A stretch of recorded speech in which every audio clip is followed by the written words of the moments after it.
விவஸ் 30 முக்கோடி தேவர்களும் ஒரு சேர அமர்ந்த கோயில் இதுதான். உத்தரகாண்ட் மாநிலம் பித்தோர்கர் மாவட்டத்துல இருக்கிற இது பாதாள புவனேஸ்வரர் கோவில்னு அழைக்கப்படுது.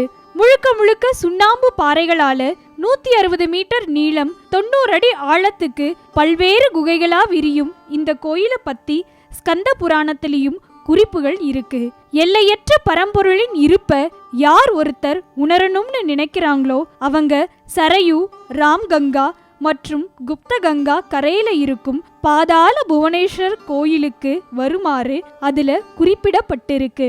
இயற்கையா எழுந்த லிங்கங்களா, இன்னதுன்னு கண்டறிய முடியாத உருவங்களா இக்கோயில்ல இருக்கும் கடவுளின் சிலைகள் சத்தியயுகத்திலேயே தோன்றியதாம். ஆனா சூரிய வம்சத்தை சேர்ந்த ரித்துபர்ணா அப்படிங்கிற மன்னர் தான் திரேதா யுகத்துல இக்குகைய கண்டுபிடிச்சாராம்.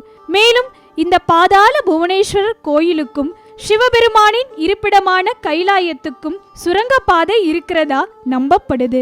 துவாபர யுகத்துல பாண்டவர்களும் கலியுகத்துல ஆதி சங்கராச்சாரியரும் கண்டுபிடிச்ச இந்த குகை கோவில் சில இடங்கள்ல ஒரு ஆள் மட்டுமே நுழையும் அளவு குறுகிய பாதையாகவும் விரியுது. சமீபத்துல முழு குகைக்கும் மின் இணைப்பு போடப்பட்டிருக்கு.